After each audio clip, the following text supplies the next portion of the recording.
morning and welcome. It's 10 o'clock on the 5th of March. Sorry, a bit late today. We start off AUD USD.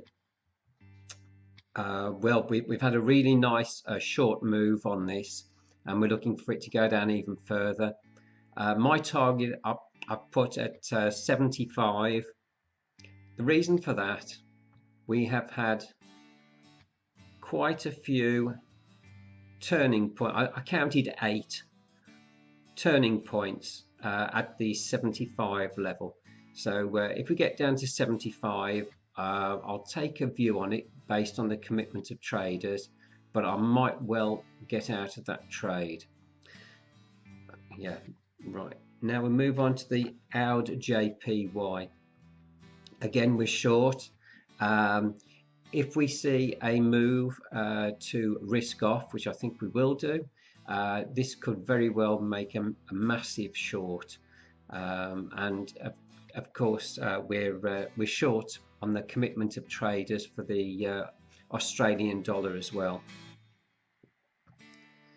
Euro JPY, same reasoning. We're short, massively short on the commitments of traders for the euro, and we could have a massive long on the Japanese yen. So we would be the right way around that had I not got out at this red line up here, but might look to get back in. AUD New Zealand dollar, we're short. We've got 2 trades on. I haven't got the stop behind this one yet.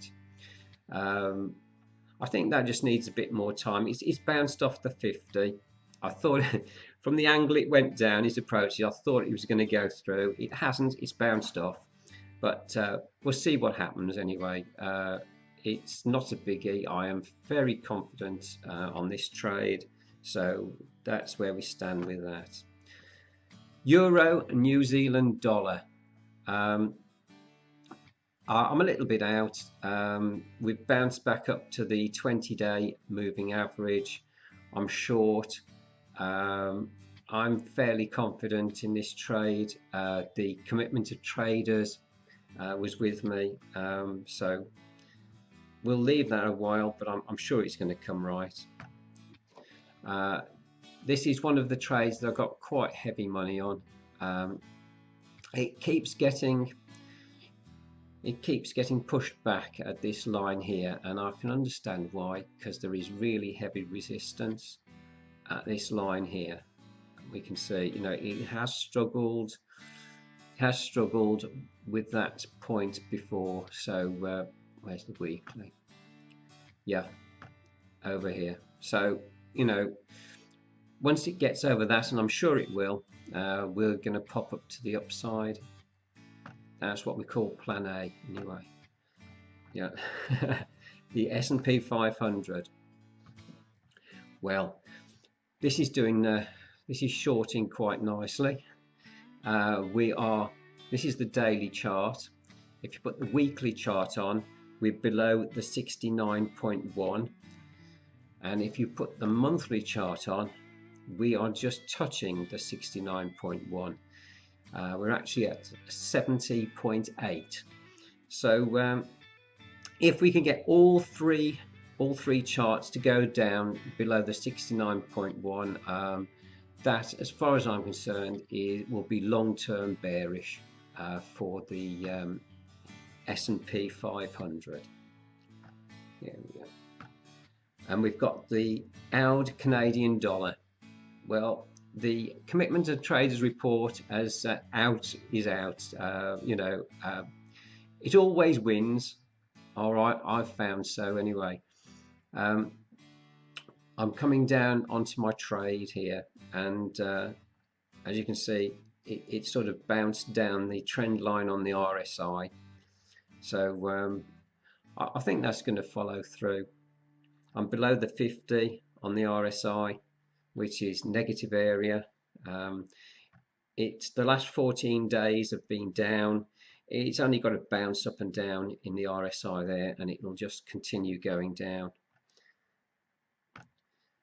Euro USD, I actually got out at the black line, and it hasn't done much for the last 3 or 4 days. We are below the 50 on the RSI, and we're at the bottom on the stochastic. The commitment to traders is bearish of this pair. I'm just waiting. I've had three days of just looking at it, so we'll see what happens, and I might get back into that. Euro GBP. We are in what they call the oversold area down here. It is a short trade. I think it's going to follow through, but if I'm going to enter, I would like to see a bounce off the 20-day moving average. So that's where I feel with that one. Next one we've got is silver. I've got this turquoise line here, and if I can just show you on the weekly chart, we have some very high resistance at this. These are turnaround points, and we have got quite a few on this line. There is heavy resistance here, and that's why, complete with the commitment of traders report, I'm stopping in that trade. It hasn't really done much all week. It's gone up and down a little bit, and I think this trade's going to come good. I feel bearish long term for silver.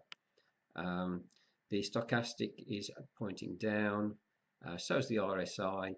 I've got a resistance line on the RSI, this blue line here, which it's been bouncing off. So we'll see how that trade goes, but I am fairly confident with that one. USD, Mexican peso, basically the same thing. If you go onto the weekly chart, right, there has been a turnaround. Let me just see where. Yeah, you can probably see it better on the daily. Yeah, 1, 2, 3, 4, 5.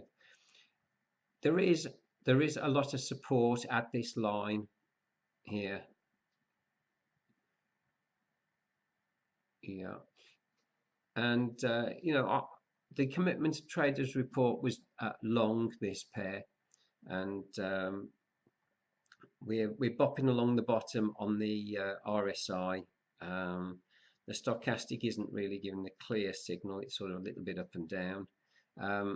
But I think this is going to I think this is going to be one of the big winners for this month anyway. So I'm very happy with that trade. I wish I was closer to the bottom with most of my trades, but USD JPY. Yes, this hasn't done anything expected. It's supposed to be shorting. It hasn't really. We're looking for strength in the dollar and perhaps a move from risk off on the Japanese yen. I'm out. If it bounces back up to 112, 113, I might get back in, but I have quite a lot of trades on, and it's one I can live without until I get some certainty on it. I like to get the low risk trades, and at the moment I don't see that as low risk. It's in the oversold area on the Bollinger Bands. We're below 50 here, and we sort of in the bottom half, but pointing upwards on the trigger for the stochastic. So if in doubt, leave it out. Here we go. Oil. Now I think this is going to pop back up here to recent highs. At recent highs, it's a good sell. This is quite interesting. It's broke the trend line on the RSI. Stochastics at the top. Yeah, I really would be interested in shorting this at around this sort of 55 level, even 54. So we'll wait and see what happens with that. Um, and there you go. Thank you very much for subscribing and the likes, much appreciated. And we'll see you all tomorrow.